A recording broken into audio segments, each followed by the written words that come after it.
السلام عليكم ورحمة الله وبركاته.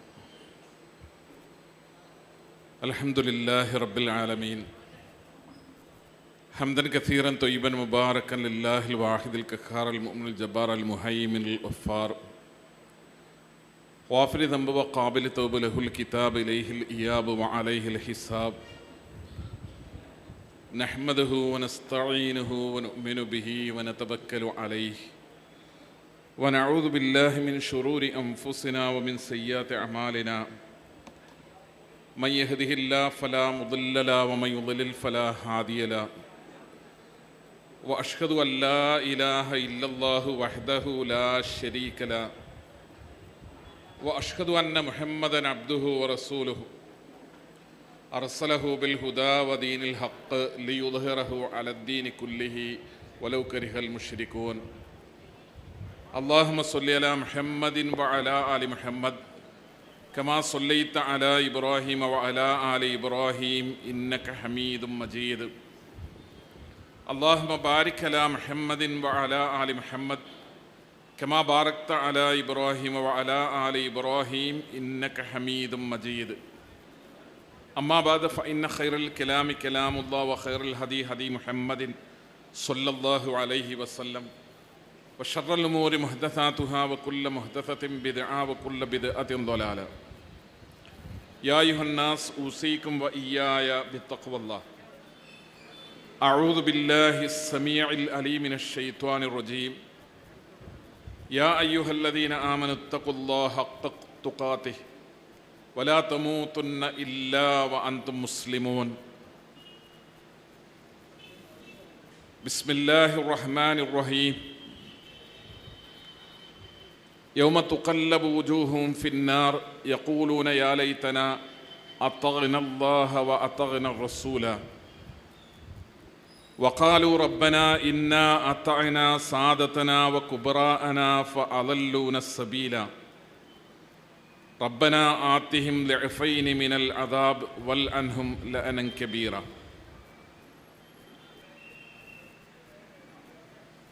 ആദരണീയരായ സഹോദരന്മാരെ, സംഘടനാ സഹപ്രവർത്തകരെ, സഹോദരിമാരെ, സ്നേഹമുള്ള സുഹൃത്തുക്കളെ, നാട്ടുകാരെ, മുജാഹിദ് യുവജന പ്രസ്ഥാനമായ ISM സംസ്ഥാന കമ്മിറ്റി സംഘടിപ്പിച്ചിട്ടുള്ള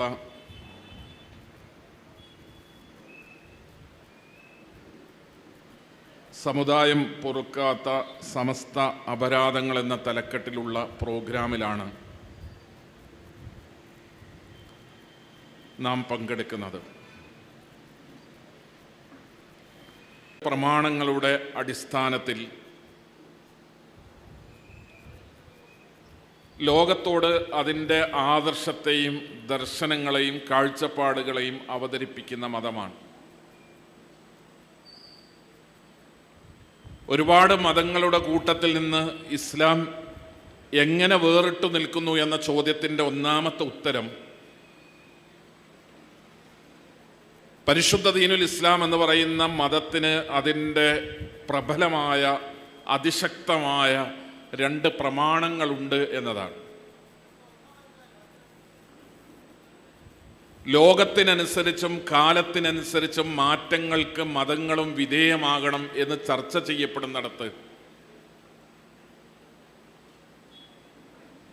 പ്രമാണങ്ങളുടെ അടിസ്ഥാനത്തിൽ മാറ്റങ്ങളില്ലാതെ നിലനിൽക്കുന്നതാണ് പരിശുദ്ധ ഇസ്ലാം എന്ന പ്രഖ്യാപനമാണ്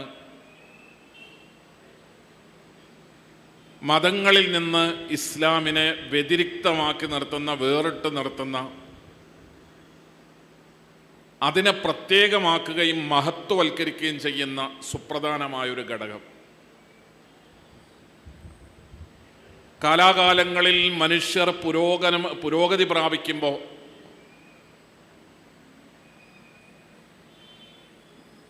സാംസ്കാരിക രംഗത്തും വൈജ്ഞാനിക രംഗത്തും വലിയ വലിയ മാറ്റങ്ങൾക്ക് ലോകം വിധേയമാകുമ്പോൾ അത്യാധുനികമായ വിജ്ഞാന സങ്കേതങ്ങൾ രൂപപ്പെടുകയും അതിൽ നിന്ന് ആളുകൾക്ക് പുതിയ അറിവുകൾ കരസ്ഥമാക്കുകയും ചെയ്യാൻ കഴിയുമ്പോൾ ലോകത്തിൻ്റെ മുഴുവൻ അലകും തട്ടും അതിനനുസരിച്ച് മാറ്റിപ്പണിയേണ്ടതുണ്ട്. 10 കൊല്ലം മുമ്പുള്ളതുപോലെയല്ല നമ്മൾ ഇന്ന് ചിന്തിക്കേണ്ടത്. 25 കൊല്ലം മുമ്പ് സ്വീകരിച്ച നിലപാടുകളല്ല ഇന്ന് നമ്മൾ സ്വീകരിക്കേണ്ടത്. ഒരു 100 കൊല്ലം മുമ്പ് പറഞ്ഞ കാര്യങ്ങളോ പരിഹാരങ്ങളോ അല്ല പ്രശ്നങ്ങളുടെ മുമ്പിൽ നമ്മൾ ഇന്ന് പറയേണ്ടത്. കാലം ചെല്ലുമ്പോൾ, ലോകം മുന്നോട്ട് പോകുമ്പോൾ, വിവരം കൂടുമ്പോൾ, വിജ്ഞാനം കൂടുമ്പോൾ, ശാസ്ത്രം വളരുമ്പോൾ, സാങ്കേതിക വിദ്യകൾ ഉയരങ്ങളിലേക്ക് എത്തുമ്പോൾ കാലത്തിനനുസരിച്ച് എല്ലാം മാറ്റങ്ങൾക്ക് വിധേയമാകണം. അതിവിടുത്തെ മതങ്ങളും അതിന് തയ്യാറാകണം എന്നാണ്. മതങ്ങളുടെ വിശ്വാസങ്ങളെയും കാലത്തിനനുസരിച്ച് മാറ്റിപ്പണിയണമെന്നാണ്. മതങ്ങളുടെ സമീപനങ്ങളെയും നിലപാടുകളെയും ആധാരങ്ങളെയും കാലത്തിനനുസരിച്ച് പുതുക്കിപ്പണിയണമെന്നാണ് വളരെ ഗുണകാംക്ഷയോടുകൂടെ പലപ്പോഴും നമ്മുടെ നാട്ടിലെ ആളുകൾ മതവിശ്വാസികളെ ഉപദേശിക്കാറുള്ളത്. പരിശുദ്ധ ദീനുൽ ഇസ്ലാം 1400 കൊല്ലം പഴക്കമുള്ള 2 പ്രമാണങ്ങൾ ലോകത്തിൻ്റെ മുമ്പിൽ ഉയർത്തിപ്പിടിക്കുകയാണ്. ഒന്ന് വിശുദ്ധ ഖുർആൻ എന്ന് പറയുന്ന ഗ്രന്ഥമാണ്. രണ്ടാമത്തത് മുഹമ്മദ് മുസ്തഫ റസൂലുള്ളാഹി സ്വല്ലല്ലാഹു അലൈഹി വസല്ലം തങ്ങളുടെ ജീവിതമാണ്. പരിശുദ്ധ ഖുർആൻ എന്ന് പറയുന്ന ഗ്രന്ഥത്തെ ഉയർത്തിപ്പിടിച്ചുകൊണ്ട് ലോകത്തോട് ഇസ്ലാമിന് പറയാനുള്ളത്, ലോകം നിലനിൽക്കുന്നിടത്തോളം കാലം, മനുഷ്യൻ നിലനിൽക്കുന്നിടത്തോളം കാലം ഇസ്ലാം എന്ന് പറയുന്ന മതം മുന്നോട്ട് പോവുക ഈ ഗ്രന്ഥത്തിൻ്റെ, ഖുർആൻ എന്ന് പറയുന്ന ഗ്രന്ഥത്തിൻ്റെ അടിസ്ഥാനത്തിലാണ്. പരിശുദ്ധ ഖുർആനിൻ്റെ വരികൾക്കിടയിൽ എന്താണ് ഖുർആൻ ലോകത്തോട് ആത്മീയത എന്നുള്ള നിലയ്ക്ക് പഠിപ്പിക്കുന്ന സന്ദേശങ്ങളെങ്കിൽ ആ സന്ദേശങ്ങളെ സ്വീകരിച്ചുകൊണ്ടാണ്, അത് ഉൾക്കൊണ്ടുകൊണ്ടാണ്, അതിൽ മാറ്റങ്ങൾ വരുത്താതെയാണ്, അതിൽ തിരുത്തലുകൾ വരുത്താതെയാണ് ലോകത്ത് മുസ്ലിങ്ങൾ മുന്നോട്ട് പോവുക എന്ന നിലപാടാണ് പരിശുദ്ധ ഇസ്ലാമിന് ലോകത്തിൻ്റെ മുമ്പിൽ അവതരിപ്പിക്കാനുള്ളത്. മുസ്ലിം സമുദായത്തിൻ്റെ ഉള്ളിൽ മുജാഹിദ് പ്രസ്ഥാനം വർഷങ്ങളോളമായി വലിയ സമരങ്ങൾ നടത്തുകയാണ്. മുസ്ലിം സമുദായത്തിനകത്ത് മുസ്ലിം സമുദായം പതിറ്റാണ്ടുകളായി വലിയ പോരാട്ടത്തിലാണ്.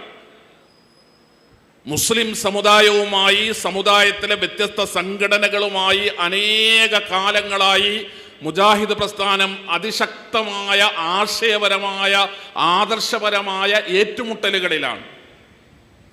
ആ ഏറ്റുമുട്ടലുകൾ എന്ന് പറയുന്നത് 1400 കൊല്ലം പഴക്കമുള്ള പ്രമാണങ്ങളിലേക്ക് തിരിച്ചു വരാൻ മുജാഹിദ് പ്രസ്ഥാനത്തിൻ്റെ കൂടെ ഇന്ന് ജീവിക്കുന്ന കേരളത്തിലെ മുസ്ലിം സമുദായം സന്നദ്ധമാകണമെന്നാവശ്യപ്പെട്ടുകൊണ്ടാണ്. പുതിയ കാലത്തിനനുസരിച്ച് മതത്തെ പുതുക്കിപ്പണിത് നമുക്ക് മുന്നോട്ട് പോകാം എന്നല്ല. 1400 കൊല്ലം മുമ്പ് ലോകത്ത് പരിശുദ്ധ ദീനുൽ ഇസ്ലാമുമായി ലോകത്തെ പഠിപ്പിക്കാൻ കടന്നു വന്ന പ്രവാചകൻ പറഞ്ഞ കാര്യങ്ങളെന്തോ, മുഹമ്മദ് നബി സല്ലല്ലാഹു അലൈഹി വസല്ലം തങ്ങളുടെ അധ്യാപനങ്ങളിലേക്ക് നമുക്ക് തിരിച്ചു പോകാം. മുഹമ്മദ് നബി സല്ലല്ലാഹു അലൈഹി വസല്ലം തങ്ങൾ ലോകത്തിൻ്റെ മുമ്പിൽ ഉയർത്തിപ്പിടിച്ച ഖുർആൻ എന്ന് പറയുന്ന ഗ്രന്ഥം, ആ പരിശുദ്ധ ഖുർആൻ എന്ന് പറയുന്ന ഗ്രന്ഥത്തിൻ്റെ അധ്യാപനങ്ങളിലേക്ക് നമുക്ക് തിരിച്ചു പോകാം എന്ന നിലപാടാണ്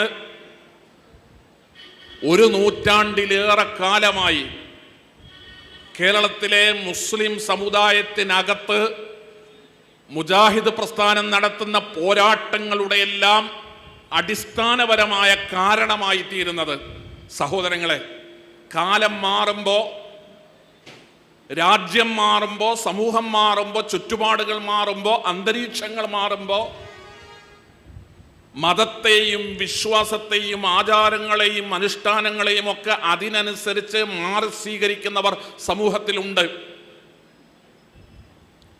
ഇസ്ലാം എന്ന് പറയുന്ന മതം അങ്ങനെ മാറ്റങ്ങൾക്ക് വിധേയമല്ല. മാറ്റങ്ങൾക്ക് വിധേയമല്ല എന്നും മാറാൻ ഞങ്ങൾ തയ്യാറല്ല എന്നും പറയുന്നത് വിവരത്തോടോ വിജ്ഞാനത്തോടോ ആധുനികതയോടോ നവോത്ഥാനത്തോടോ പരിഷ്കരണത്തോടോ പുരോഗതിയോടോ മനുഷ്യർ നേടിയെടുക്കുന്ന പുതിയ വിവരവിജ്ഞാന വിപ്ലവങ്ങളോടോ ഒന്നും വിരോധമുണ്ടായതുകൊണ്ടല്ല. ലോകത്ത് അത്യാധുനിക കാലഘട്ടത്തിൽ ഏത് വിജ്ഞാനങ്ങൾ കടന്നു വന്നാലും, ആധുനിക ലോകം എന്തെല്ലാം അറിവുകൾ കരസ്ഥമാക്കിയാലും, പുതിയ ലോകക്രമത്തിൻ്റെ ഭാഗമായി മനുഷ്യന്റെ ബുദ്ധിയിൽ നിന്ന് എന്തെല്ലാം ഉരുത്തിരിഞ്ഞു വന്നാലും, അതിനെല്ലാം അതിജീവിക്കാൻ കഴിയുന്ന, അതിനെല്ലാം മുൻകടക്കാൻ കഴിയുന്ന, അതിനെല്ലാം അപ്പുറത്തുള്ള ഒരു അറിവിൻ്റെ സ്രോതസ്സിൽ നിന്നാണ്, ഒരു വൈജ്ഞാനിക സ്രോതസ്സിൽ നിന്നാണ് ഇസ്ലാമിക പ്രമാണങ്ങൾ അവതരിപ്പിക്കപ്പെട്ടിട്ടുള്ളത് എന്ന വിശ്വാസമുള്ളത് കൊണ്ടാണ് നമുക്ക് മതമായി സ്വീകരിക്കാൻ ഖുർആൻ മതി. നമുക്ക് മതമായി സ്വീകരിക്കാൻ ഖുർആനിന്റെ വ്യാഖ്യാനമായ മുഹമ്മദ് മുസ്തഫ റസൂലുള്ളാഹി സ്വല്ലല്ലാഹു അലൈഹി വസല്ലം തങ്ങളുടെ ജീവിതം മതി എന്ന് പറയുന്ന ഒരു നിലപാട് കാലാകാലങ്ങളിൽ മുജാഹിദുകൾ സ്വീകരിക്കുന്നത്. നമ്മളൊരു ബഹുമത സമൂഹത്തിലാണ് ജീവിക്കുന്നത്. മതത്തിൻ്റെ പേരിൽ, ആത്മീയതയുടെ പേരിൽ പലതരത്തിലുള്ള ആചാരങ്ങളും അനുഷ്ഠാനങ്ങളും രീതികളും സമ്പ്രദായങ്ങളും പാരമ്പര്യങ്ങളും പൈതൃകങ്ങളും ഒക്കെ നമുക്ക് നമ്മുടെ സമൂഹത്തിൽ വ്യത്യസ്ത മതങ്ങളുടെ ഭാഗമായി, വ്യത്യസ്ത വിശ്വാസങ്ങളുടെ ഭാഗമായി നിലനിൽക്കുന്നത് കാണാൻ കഴിയും. ആ വ്യത്യാസങ്ങളുടെ കൂടെ പോവുകയല്ല മുസ്ലിം ഉമ്മത്ത് അവരുടെ ജീവിതത്തിൻ്റെ വിജയത്തിന് ആത്യന്തികമായി ചെയ്യേണ്ടത് പ്രമാണങ്ങളെ മുറുകെ പിടിക്കുകയാണ്. പരിശുദ്ധ ഖുർആനിൽ ഉള്ളതേ മതമായി സ്വീകരിക്കാവൂ. മുഹമ്മദ് നബി സല്ലല്ലാഹു അലൈഹി വസല്ലം തങ്ങൾ പഠിപ്പിച്ചത് മാത്രമേ ആത്മീയത എന്നുള്ള നിലക്ക് പരലോകത്ത് പ്രതിഫലം കിട്ടുമെന്ന വിശ്വാസത്തോടെ, അള്ളാഹുവിൻ്റെ അടുക്കൽ നിന്നുള്ള അധ്യാപനങ്ങളാണെന്ന ബോധ്യത്തോടുകൂടെ അള്ളാഹുവിൻ്റെ പ്രവാചകൻ പഠിപ്പിച്ചത് മാത്രമേ സ്വീകരിക്കാവൂ എന്ന നിലപാടുമായി മുന്നോട്ട് പോവുക എന്നതാണ് കാലാകാലങ്ങളിൽ മുജാഹിദ് പ്രസ്ഥാനം സ്വീകരിച്ചിട്ടുള്ള മതരംഗത്തുള്ള ശൈലി എന്ന് പറയുന്നത്. സഹോദരങ്ങളെ, പുഴുക്കുത്തുകൾ ഇസ്ലാമിക ലോകത്തേക്ക്, മുസ്ലിം ഉമ്മത്തിലേക്ക് വിശ്വാസങ്ങളിലാണെങ്കിലും ആചാരങ്ങളിലാണെങ്കിലും അനുഷ്ഠാനങ്ങളിലാണെങ്കിലും പുഴുക്കുത്തുകൾ കടന്നു വന്നത് പരിശുദ്ധ ഖുർആനിന്റെ അപ്പുറം ചില സ്രോതസ്സുകളെ, സങ്കേതങ്ങളെ ആളുകൾ സ്വീകരിക്കാൻ തുടങ്ങിയപ്പോഴാണ്. മുസ്ലിം സമുദായത്തിൻ്റെ ആചാരാനുഷ്ഠാനങ്ങളിലേക്ക് പുഴുക്കുത്തുകൾ കടന്നു വരാൻ തുടങ്ങിയത് മുഹമ്മദ് നബി സല്ലല്ലാഹു അലൈഹി വസല്ലം തങ്ങളുടെ അധ്യാപനങ്ങളെ മാറ്റിവെച്ചുകൊണ്ട് മറ്റു പലതിനും പ്രാധാന്യവും പ്രസക്തിയും കൽപ്പിക്കുന്ന പ്രവണതകൾ മുസ്ലിം സമുദായത്തിൽ ഉടലെടുത്തത് മുതലാണ്. അതുകൊണ്ട് തന്നെ മുസ്ലിം ഉമ്മത്ത് വലിയ വിജയം ദുനിയാവിലാണെങ്കിലും പരലോകത്താണെങ്കിലും മുസ്ലിം ഉമ്മത്തിന് ഉണ്ടാകണമെങ്കിൽ അവരുടെ ജീവിതത്തിൽ, അവരുടെ വിശ്വാസത്തിൽ, അവരുടെ പ്രവർത്തനങ്ങളിൽ, അവരുടെ കർമ്മങ്ങളിൽ, അവരുടെ ആരാധനകളിൽ, അവരുടെ അനുഷ്ഠാനങ്ങളിൽ പരിശുദ്ധ ഖുർആനിനെ മുറുകെ പിടിച്ചുകൊണ്ട് മുന്നോട്ട് പോകണം. മുഹമ്മദ് മുസ്തഫ റസൂലുള്ളാഹി സ്വല്ലല്ലാഹു അലൈഹി വസല്ലം തങ്ങളുടെ തിരുചര്യയെ മുറുകെ പിടിച്ചുകൊണ്ട് മുന്നോട്ട് പോകണം. ഇത് രണ്ടും മുഹമ്മദ് നബി സല്ലല്ലാഹു അലൈഹി വസല്ലം തങ്ങൾ പറഞ്ഞത് മതി. അള്ളാഹുവിൻ്റെ പ്രവാചകന്റെ അധ്യാപനങ്ങൾ മാത്രം മതി മതമായി. പരിശുദ്ധ ഖുർആനിലൂടെ പഠിപ്പിക്കപ്പെട്ടത് മാത്രം മതി നമുക്ക് ദീനായി എന്ന് പറയുമ്പോൾ അത് നമ്മളെപ്പോലെയുള്ള സാധാരണക്കാർക്ക് മനസ്സിലാവുകയില്ല എന്ന ന്യായം പറഞ്ഞിട്ടാണ്, വാദം പറഞ്ഞിട്ടാണ്, ആ രീതിയിൽ പ്രചരിപ്പിച്ചിട്ടാണ് മറ്റ് പല വിശ്വാസങ്ങളിലേക്കും വീക്ഷണങ്ങളിലേക്കുമൊക്കെ പലപ്പോഴും ആളുകളെ കൊണ്ടുപോകുന്നത്. സഹോദരങ്ങളെ, അതീവ ഗുരുതരമായ തെറ്റാണെന്ന്, പാപമാണെന്ന് ദീൻ പഠിപ്പിച്ച കാര്യങ്ങൾ വരെ മുസ്ലിം സമുദായം ധൈര്യസമേതം ചെയ്യുന്നത്, ഒരു സങ്കോചവുമില്ലാതെ, മനസ്സാക്ഷി കുത്തൊന്നുമില്ലാതെ അങ്ങനെ ചെയ്യുന്നത് നമ്മുടെ ചുറ്റുപാടും നമ്മൾ ധാരാളമായി കണ്ടുവരുന്നുണ്ട്. നമുക്കെന്തുകൊണ്ടാണ്, നമ്മുടെ സമുദായത്തിന് എന്തുകൊണ്ടാണ്, നമ്മുടെ സമുദായത്തിലെ ഉത്തരവാദപ്പെട്ടവർക്ക് എന്തുകൊണ്ടാണ്, സമുദായത്തിലെ പണ്ഡിതന്മാർക്ക് എന്തുകൊണ്ടാണ് പരിശുദ്ധ ഖുർആനിൽ നിന്ന് ഞാൻ പഠിച്ച ആയത്തുകൾക്കെതിരാണ് മുസ്ലിം ഉമ്മത്തെ താങ്കളുടെ പ്രവർത്തനമെന്ന് പറയാൻ കഴിയാതെ പോകുന്നത് എന്തുകൊണ്ടാണ്? ഞങ്ങൾ പഠിച്ച മുഹമ്മദ് നബി സല്ലല്ലാഹു അലൈഹി വസല്ലം തങ്ങളുടെ അധ്യാപനങ്ങൾക്ക് വിരുദ്ധമായിട്ടാണ് കേരളത്തിലെ മുസ്ലിം സമുദായമേ നിങ്ങളുടെ ജീവിതത്തിലെ പല പ്രവർത്തികളും മുന്നോട്ട് പോകുന്നതെന്ന് ഉത്തരവാദപ്പെട്ട സമുദായത്തിലെ പണ്ഡിതന്മാർക്ക് പറയാൻ കഴിയാതെ പോകുന്നത് എന്തുകൊണ്ടാണ്? സഹോദരങ്ങളെ, സംഘടനാ വ്യത്യാസങ്ങൾ എന്ന് പറയുന്നത് അതിനൊരു കാലപരിധിയുണ്ട്. പറയുന്നത് മുജാഹിദ് പണ്ഡിതനാണ് എന്നതുകൊണ്ട്, പറയുന്നത് മുജാഹിദ് പ്രസ്ഥാനത്തിന്റെ വേദിയിലാണ് എന്നതുകൊണ്ട്, പറയുന്നതും എഴുതുന്നതും മുജാഹിദുകളുടെ പ്രസിദ്ധീകരണത്തിലാണ് എന്നതുകൊണ്ട്, ഈ നാട്ടിലൊക്കെ മുജാഹിദുകളുടെ പ്രചാരണങ്ങളാണ് നടക്കുന്നത് എന്നതുകൊണ്ട് ഒരു വിഷയം അവഗണിക്കപ്പെടുന്ന, അത് കേൾക്കാതിരിക്കുന്ന, അത് സ്വീകരിക്കപ്പെടാതിരിക്കുന്ന ഒരു സാഹചര്യം നമ്മുടെ മുമ്പിൽ ഉണ്ടായിക്കൂടാ. നമുക്ക് മുജാഹിദ് പ്രവർത്തകരോട്, മുജാഹിദ് സുഹൃത്തുക്കളോട് എനിക്ക് വിനീതമായി ഓർമ്മപ്പെടുത്താനുള്ളത്, നമുക്ക് നമ്മുടെ നാട്ടിലുള്ള, നമ്മുടെ പരിസരങ്ങളിലുള്ള, നമ്മുടെ ചുറ്റുപാടുമുള്ള, നമ്മുടെ കുടുംബങ്ങളിലുള്ള മുഴുവൻ മുസ്ലിം ഉമ്മത്തിൽപ്പെട്ട മുഴുവൻ സഹോദരന്മാരോടും അങ്ങേയറ്റത്തെ ഗുണകാംക്ഷയുണ്ടാകേണ്ടതുണ്ട്. നസീഹത്തിൽ നിന്നാണ്, ഗുണകാംക്ഷയിൽ നിന്നാണ് ഇസ്ലാമിക പ്രബോധന പ്രവർത്തനങ്ങൾ ഉണ്ടാകുന്നത്. ഇബ്രാഹിം നബി അലൈഹിസ്സലാം തൻ്റെ ഉപ്പയോട്, തൻ്റെ ഉപ്പയുടെ ആരാധനാനുഷ്ഠാനങ്ങളിൽ വന്ന വലിയ രൂപത്തിലുള്ള തെറ്റുകളെ തിരുത്തി അദ്ദേഹത്തോട് സംസാരിക്കുമ്പോൾ തൻ്റെ ഉപ്പയോട് ഇബ്രാഹിം നബി അലൈഹി ഇസ്ലാം പറയുന്ന ഒരു വാക്കുണ്ട്, ഇന്നി അഖാഫു അൻ യമസ്സക അദാബും മിനർ റഹ്മാൻ. പരമകാരുണ്യകനായ റബ്ബിന്റെ അടുക്കൽ നിന്ന് എൻ്റെ ഉപ്പാക്ക് ശിക്ഷ വന്നിറങ്ങുമോ എന്ന പേടി കൊണ്ടാണ് ഞാൻ എൻ്റെ ഉപ്പയോട് സംസാരിക്കുന്നത്. എൻ്റെ ഉപ്പയെ എൻ്റെ റബ്ബ് ശിക്ഷിക്കുമോ എന്ന് ഞാൻ ഭയപ്പെടുന്നുവെന്ന്. നമുക്ക് നമ്മുടെ ചുറ്റുപാടുമുള്ള മനുഷ്യരോട് വേണ്ടത് സംഘടനാപരമായ അകലങ്ങളല്ല, സംഘടനാപരമായ വിരോധങ്ങളല്ല. അവൻ സമസ്തക്കാരനാണ്, ഇവൻ ഏപ്പിക്കാരനാണ്, മറ്റവൻ വേറെ ഏതോ സംഘടനയിൽപ്പെട്ടവനാണ് എന്ന് പറഞ്ഞ് ദൂരം കാണിക്കേണ്ടവരല്ല നമ്മെ സംബന്ധിച്ചിടത്തോളം മുസ്ലിം ഉമ്മത്ത് എന്ന് പറയുന്നത്. ഞാൻ അങ്ങനെ പറയുന്നത് പടച്ചതമ്പുരാൻ ഈ പ്രപഞ്ചത്തെ സൃഷ്ടിച്ച സർവശക്തനായ റബ്ബുണ്ട് എന്ന് അംഗീകരിക്കുന്ന അന്ത്യപ്രവാചകൻ മുഹമ്മദ് മുസ്തഫ റസൂലുള്ളാഹി സ്വല്ലല്ലാഹു അലൈഹി വസല്ലം തങ്ങളാണ് എന്ന് അംഗീകരിക്കുന്ന മുഹമ്മദ് മുസ്തഫ റസൂലുള്ളാഹി സ്വല്ലല്ലാഹു അലൈഹി വസല്ലം തങ്ങൾക്ക് പരിശുദ്ധ ഖുർആൻ എന്ന് പറയുന്ന ഒരു ഗ്രന്ഥം അവതരിപ്പിക്കപ്പെട്ടിട്ടുണ്ടെന്ന് അചഞ്ചലമായി വിശ്വസിക്കുന്ന, 5 നേരം നമസ്കരിക്കുന്ന, പരിശുദ്ധ റമദാൻ വരുമ്പോൾ നോമ്പെടുക്കുന്ന, കയ്യിൽ പണമുണ്ടെങ്കിൽ സക്കാത്ത് കൊടുക്കുന്ന, സ്വതക്ക കൊടുക്കുന്ന, ഹജ്ജിന് പോകുന്ന, ഉംറക്ക് പോകുന്ന ആളുകൾ അവരുടെ ഭാഗത്തു നിന്ന് പരിശുദ്ധ ദീനിന്റെ അടിസ്ഥാന പ്രമാണങ്ങൾക്ക് ഘടകവിരുദ്ധമായ ആണിക്കല്ലിനെ ഇളക്കിക്കളയുന്ന ചില പ്രവർത്തനങ്ങൾ കൂടി ഉണ്ടാകുന്നുവെങ്കിൽ അവരോട് വലിയ നസീഹത്തോടുകൂടെ സംസാരിക്കാൻ നമുക്ക് കഴിയേണ്ടതുണ്ട്. കാന്തപുരം AP അബൂബക്കർ മുസ്ലിയാർ നേതൃത്വം നൽകുന്ന സംഘടനയിലെ ഒരു പ്രവർത്തകൻ നാട്ടിലെവിടെയെങ്കിലും ഒരു മുജാഹിദിനെ കാണുമ്പോൾ അയാൾക്ക് മുജാഹിദ് പ്രവർത്തകനോടുള്ള മനോഭാവം എന്താണ് എന്ന് എനിക്കറിയില്ല. അവർ എങ്ങനെയാണ് മുജാഹിദുകളെ നോക്കിക്കാണുന്നത്, മനസ്സിലാക്കുന്നത്, മുജാഹിദുകളെ പറ്റി ചിന്തിക്കുന്നത് എന്ന് നമുക്കറിയില്ല. പക്ഷേ സാക്ഷാൽ കാന്തപുരം AP അബൂബക്കർ മുസ്ലിയാർ, നാം അദ്ദേഹത്തിന് വേണ്ടി പ്രാർത്ഥിക്കണം. ഞാനിത് കാരന്തൂരിൽ വെച്ച് നിങ്ങളുടെ മുമ്പിൽ അഭിനയിക്കുകയല്ല സഹോദരങ്ങളെ. ഏതൊരു മനുഷ്യനും ഈ ലോകത്ത് ജനിച്ചു വീണ ഒരു മനുഷ്യനും സാധ്യമല്ലാത്ത, സഹിക്കാൻ കഴിയാത്ത ശിക്ഷയുടെ ഒരു ലോകത്തെക്കുറിച്ച് പരിശുദ്ധ ഖുർആൻ എന്നെയും നിങ്ങളെയും ഓർമ്മപ്പെടുത്തിയിട്ടുണ്ട്. യൗമ തുഖല്ലബു വുജൂഹും ഫിന്നാർ. ആളുകൾ പരലോകത്ത് വരുമ്പോൾ നരകത്തിൽ മുഖം കുത്തിയാണ് വിടുക. ആളുകൾ പരലോകത്ത് വരുമ്പോൾ നരകത്തിൽ മുഖം കുത്തിയാണ് വിടുക. യൗമ തുഖല്ലബു വുജൂഹും ഫിന്നാർ യഖൂലൂന. ആ നരകത്തിൽ കിടന്നുകൊണ്ട് അവർ പറയുന്ന ചില വാക്കുകളുണ്ട്. യാ ലൈതന അതഅന അല്ലാഹ വ അതഅന റസൂല. ഞങ്ങൾ അല്ലാഹുവിനെ അനുസരിച്ചിരുന്നുവെങ്കിൽ എത്ര നന്നായിരുന്നേനെ. ഞങ്ങൾ അല്ലാഹുവിന്റെ റസൂലിനെ അനുസരിച്ച് ജീവിച്ചിരുന്നെങ്കിൽ എത്ര നന്നായിരുന്നേനെ. നിങ്ങളിത് കേൾക്കണം എൻ്റെ പ്രിയപ്പെട്ടവരെ, നിങ്ങളിത് ശ്രദ്ധിക്കണം. ഇത് മുജാഹിദുകൾ വെക്കുന്ന അർത്ഥമല്ല. ഏത് വിഭാഗത്തിൽപ്പെട്ടവരും ഈ സൂറത്തിലെ ഈ ആയത്തിന് അർത്ഥം കൊടുക്കുമ്പോൾ ഞാൻ ഈ പറയുന്ന പദങ്ങൾ തന്നെയാണ് അതിനർത്ഥം കൊടുക്കാറുള്ളത്. ഞങ്ങൾ അനുസരിച്ചത് ഞങ്ങളുടെ കൂട്ടത്തിലെ വലിയ ആളുകൾ, ഞങ്ങളുടെ കൂട്ടത്തിലെ വലിയ മശായിഖന്മാർ, അവരനുസരിച്ചിട്ടാണ് ഞങ്ങൾ മതവുമായി മുന്നോട്ട് പോയത്, ഞങ്ങൾ ദീനുമായി മുന്നോട്ട് പോയത്. നബിദിനമുണ്ടോ എന്നൊരു ചോദ്യം വരുമ്പോ, നബിദിനം ആഘോഷിക്കാമോ എന്നൊരു സംശയം വരുമ്പോ, നബിദിനം അള്ളാഹുവിന്റെ ദീനിന്റെ ഭാഗമാണോ എന്നൊരു ഒരു പ്രശ്നം ഞങ്ങളുടെ മുമ്പിൽ ഉദിക്കുമ്പോ, അള്ളാഹുവിന്റെ കിതാബിൽ എന്തു പറഞ്ഞു എന്നതല്ല ഞങ്ങൾ പരിഗണിച്ചത്, അള്ളാഹുവിന്റെ പ്രവാചകന്റെ അധ്യാപനങ്ങളിൽ എന്താണ് ഉള്ളത് എന്നല്ല ഞങ്ങൾ പരിഗണിച്ചത്.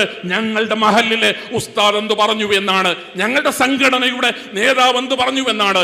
AP അബൂബക്കർ മുസ്ലിയാർ, കാന്തപുരം AP അബൂബക്കർ മുസ്ലിയാർ ഒരു കാര്യം പറഞ്ഞാൽ അതിന്റെ അപ്പുറത്തൊരു മുജാഹിദ് പറയുന്നതിന് എന്ത് പ്രസക്തി എന്ന് ചിന്തിച്ചിട്ടാണ് ഞങ്ങളൊക്കെ ജീവിച്ചത്.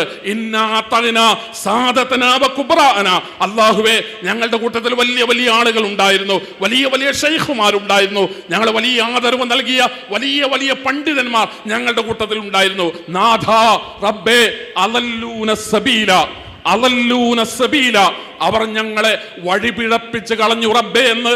അല്ലാഹുവേ, നിന്റെ ദീനിന്റെ മാർഗത്തിൽ നിന്ന് ഞങ്ങൾ ആദരിച്ച, ദുനിയാവിൽ ഞങ്ങളേറെ സ്നേഹിച്ച, ഞങ്ങൾ ബഹുമാനിച്ച ഞങ്ങളുടെ സാദാത്തുക്കളും ഞങ്ങളിലെ കൂട്ടത്തിലെ വലിയ വലിയ ആളുകളും ഞങ്ങളെ പിഴപ്പിച്ച് കളഞ്ഞു റബ്ബേ. അളല്ലൂന സബീല, അവർ ഞങ്ങളെ പിഴപ്പിച്ച് കളഞ്ഞു റബ്ബേ. റബ്ബനാ, ഞങ്ങളുടെ നാഥ, ആതിഹിം ലഅഫൈനി മിനൽ അദാബ്, ഞങ്ങളെ നീ ശിക്ഷിക്കുമ്പോൾ ഞങ്ങൾക്ക് ഒരു ആശ്വാസം കിട്ടാൻ ഞങ്ങൾക്ക് നൽകുന്നതിനേക്കാൾ ഇരട്ടി ശിക്ഷ നീ അവർക്ക് നൽകണേ.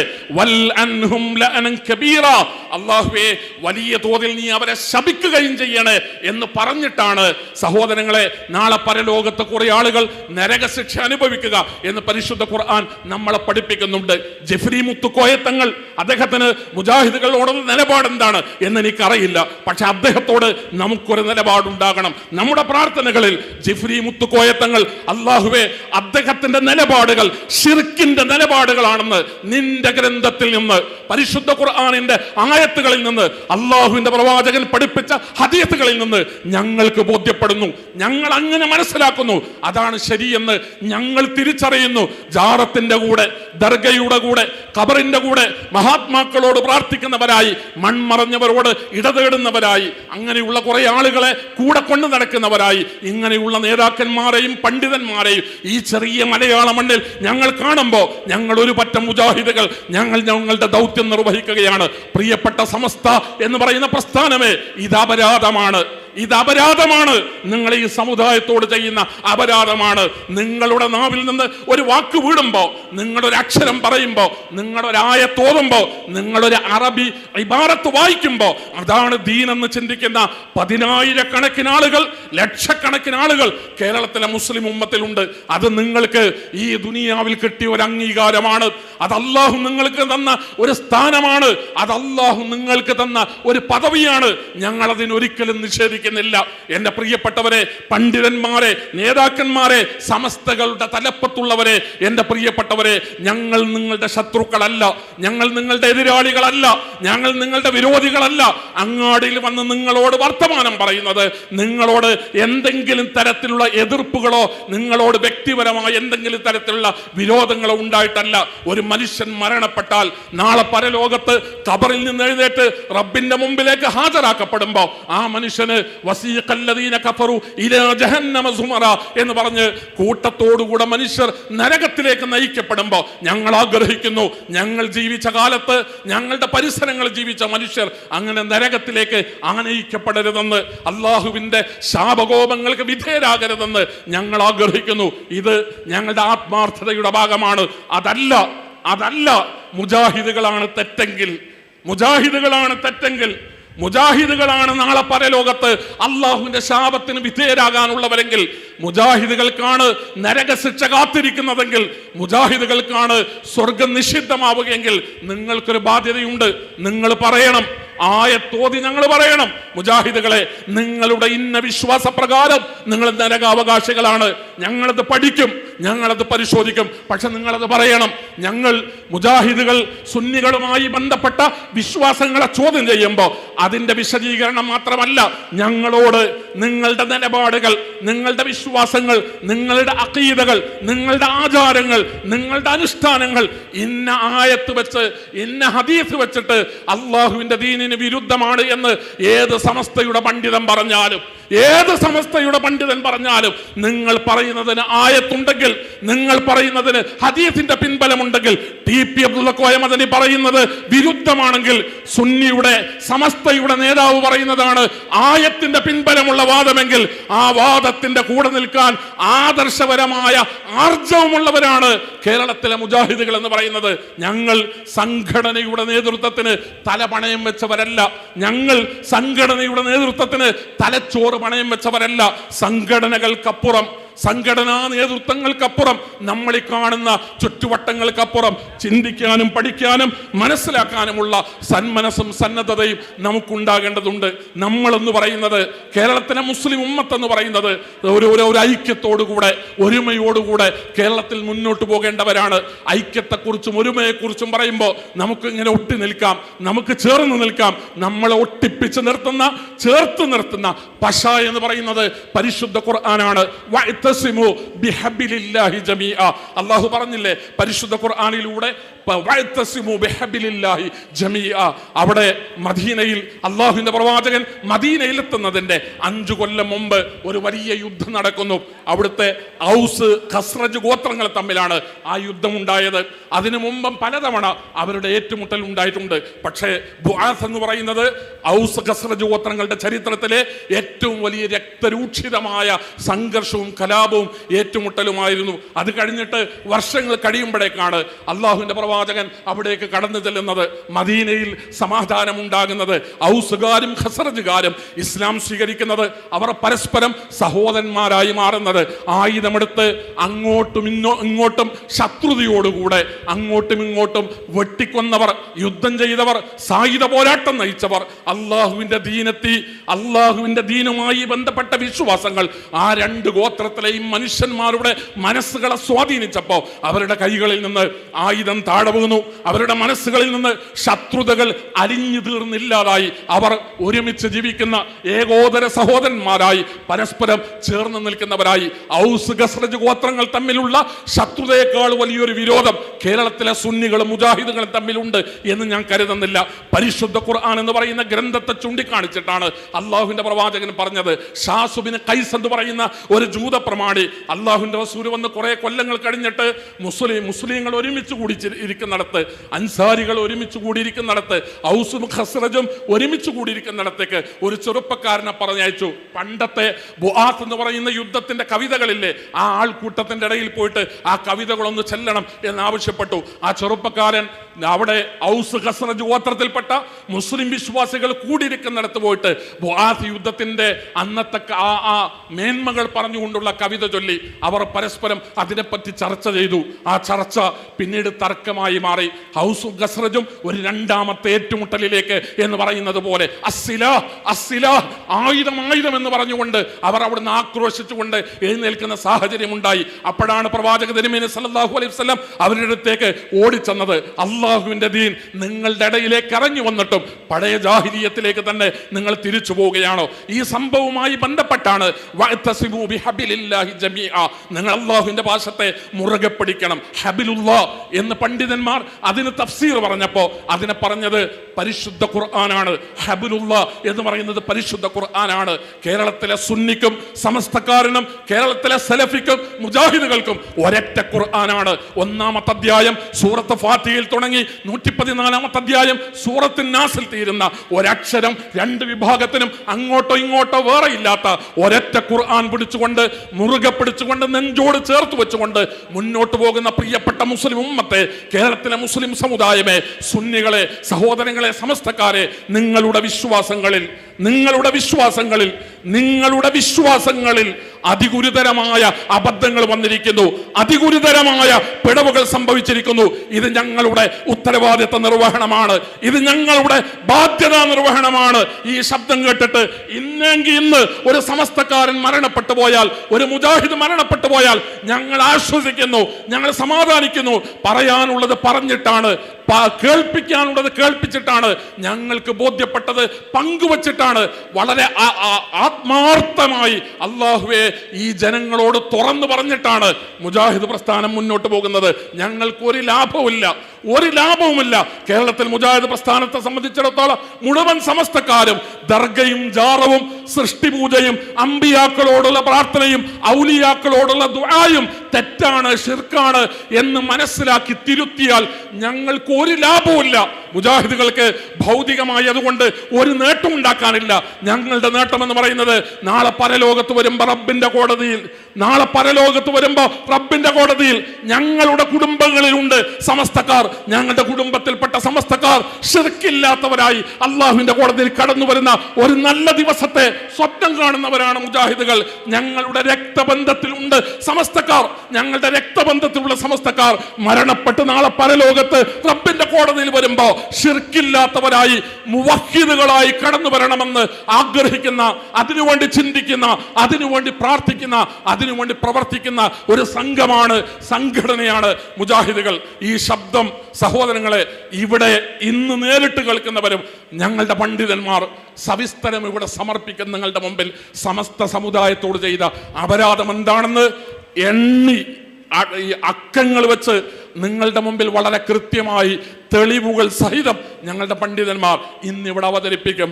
ഇന്ന് ഇവിടുന്ന് നേരിട്ട് കേൾക്കുന്നവരും പിന്നീട് എപ്പോഴെങ്കിലും ഇത് സോഷ്യൽ മീഡിയയിലൂടെ കേൾക്കാൻ അവസരം ലഭിക്കുന്നവരും ഇതിൽ നിന്ന് യാഥാർത്ഥ്യങ്ങൾ മനസ്സിലാക്കാൻ, സംഘടനാ വിരോധങ്ങൾക്കപ്പുറം മരിക്കുന്നതിന് മുമ്പ് വസ്തുത എന്താണ് എന്ന് തിരിച്ചറിയാൻ ശാന്തമായി ചിന്തിച്ചാൽ എത്ര വിരോധമുള്ളവനും ഏത് എതിർപ്പുള്ളവനും എന്താണ് വസ്തുത എന്ന് ബോധ്യപ്പെടും. ഞാൻ അവസാനിപ്പിക്കുകയാണ് ഒരൊറ്റ സംഭവം പറഞ്ഞുകൊണ്ട്. അള്ളാഹുവിന്റെ പ്രവാചകന്റെ സന്നിധിയിലേക്ക് മക്കയിൽ നിന്ന് ഹുസൈൻ എന്ന് പറയുന്ന ഒരു മനുഷ്യൻ കയറി വരുമ്പോൾ അദ്ദേഹം മുസ്ലിം അല്ല. അള്ളാഹുവിന്റെ പ്രവാചകന്റെ സന്നിധിയിലേക്ക് അദ്ദേഹം കടന്നു വരുന്നത് അള്ളാഹുവിന്റെ റസൂലിന്റെ ശത്രുവായിട്ടാണ്. നബി സല്ലല്ലാഹു അലൈഹി വസല്ലം തങ്ങളുടെ മുന്നിൽ വന്നിരുന്ന് അദ്ദേഹം സംസാരിക്കുമ്പോൾ അള്ളാഹുവിന്റെ പ്രവാചകനെ എതിർക്കാനാണ് അദ്ദേഹം ശ്രമിച്ചത്. അദ്ദേഹം അള്ളാഹുവിന്റെ പ്രവാചകനോട് പറഞ്ഞത്, യാ മുഹമ്മദ് അന്നക തസുബ്ബു ആലിഹതന, താങ്കൾ ഞങ്ങളുടെ ദൈവങ്ങളെയൊക്കെ ചീത്ത പറയുകയാണ് മുഹമ്മദ്. ഈ നാട്ടിൽ കുഴപ്പമുണ്ടാക്കുകയാണ്, കുടുംബങ്ങളെ തകർക്കുകയാണ്, ഞങ്ങളുടെ ബന്ധങ്ങളെ ഇല്ലാതാക്കുകയാണ്. പരസ്പര ഒരുമയോടെ ഐക്യത്തോടെ ജീവിച്ച ഞങ്ങളുടെ നാട്ടിൽ കലഹവും കലാപവും ശത്രുതയും സൃഷ്ടിക്കുകയാണ് മുഹമ്മദെ താങ്കൾ ചെയ്യുന്നത് എന്ന് പറഞ്ഞ് അള്ളാഹുവിന്റെ പ്രവാചകനെ ചോദ്യം ചെയ്ത ഹുസൈനോട് നബി സല്ലല്ലാഹു അലൈഹി വസല്ലം തങ്ങൾ തിരിച്ചു ചോദിക്കുന്ന 2-3 ചോദ്യങ്ങളുണ്ട്. അള്ളാഹുവിന്റെ പ്രവാചകൻ ഞാൻ എപ്പോഴാണ് നിങ്ങളുടെ ദൈവങ്ങളെ ചീത്ത പറഞ്ഞത് എന്ന് റസൂൽ ചോദിച്ചില്ല. ഇവിടുത്തെ സമസ്തക്കാരനോട് നമ്മൾ സംസാരിക്കുമ്പോൾ സമസ്തക്കാരനെ തോൽപ്പിക്കാനല്ല, ഇവിടുത്തെ ഏപ്പിക്കാരനോട് നമ്മൾ വർത്തമാനം പറയുമ്പോൾ ആ ഏപ്പിക്കാരനെ പറഞ്ഞു പരാജയപ്പെടുത്താനല്ല നമ്മുടെ ഉത്തരവാദിത്വം. അല്ലാഹുവിന്റെ റസൂൽ തന്നോട് ചോദ്യം ചോദിക്കാൻ വന്ന മനുഷ്യനോട് അയാളെ പറഞ്ഞു പരാജയപ്പെടുത്താനല്ല, അള്ളാഹുവിന്റെ പ്രവാചകന് അയാളുടെ തലച്ചോറിനകത്തേക്ക് എന്ത് സന്ദേശമാണോ കൊടുക്കാനുള്ളത് അവിടെയാണ് റസൂലുള്ളാഹി സ്വല്ലല്ലാഹു അലൈഹി വസല്ലം സംസാരിച്ചത്. അള്ളാഹുവിന്റെ പ്രവാചകൻ ഒരുത്തൻ്റെയും ദൈവത്തെ ചീത്ത പറഞ്ഞിട്ടില്ല, ആരുടെയും ആരാധ്യന്മാരെ അള്ളാഹുവിന്റെ പ്രവാചകൻ എതിർത്തിട്ടില്ല, വിമർശിച്ചിട്ടില്ല. അള്ളാഹുവിന്റെ പ്രവാചകൻ ഒരാരാധ്യന്മാരെയും ഇകഴ്ത്തി സംസാരിച്ചിട്ടില്ല.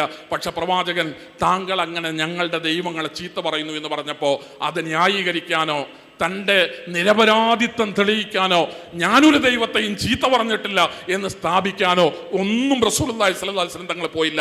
അള്ളാഹുവിന്റെ പ്രവാചകൻ ആ മനുഷ്യനോട് തിരിച്ചു ചോദിച്ച ഒന്നാമത്തെ ചോദ്യം, യാ ഹുസൈൻ, താങ്കൾ എന്നോട് ദൈവങ്ങൾ എന്ന് പറഞ്ഞില്ലേ, കം തഅബുദു മിൻ ഇലാഹ്, ദൈവങ്ങൾ എന്ന് പറയുമ്പോൾ എത്ര ദൈവങ്ങളെയാണ് താങ്കൾ ആരാധിക്കുന്നത്? അപ്പൊ അദ്ദേഹം പറഞ്ഞു, സബ്അത്തുൻ ഫിൽ അർളി വവാഹിദുൻ ഫിസ് സമാ, എനിക്ക് ഭൂമിയിൽ 7 ദൈവങ്ങളുണ്ട്, ഉപരിലോകത്ത് ഒരു ദൈവമുണ്ട്. അള്ളാഹുവിന്റെ പ്രവാചകൻ ഹുസൈനോട് 2-3 ചോദ്യങ്ങൾ ചോദിക്കുന്നുണ്ട്. കഷ്ടപ്പാടും ദുരിതവും വരുമ്പോ, പ്രയാസങ്ങൾ വരുമ്പോ, പരീക്ഷിക്കപ്പെടുമ്പോ, പട്ടിണി കിടക്കുമ്പോ, സാമ്പത്തിക പ്രശ്നം വരുമ്പോ, ഈ ഘട്ടങ്ങളിലൊക്കെ ആരോടാണ്, ഈ 7-1-8 ദൈവങ്ങളിൽ ആരെയാണ് താങ്കൾ വിളിച്ചു പ്രാർത്ഥിക്കുക?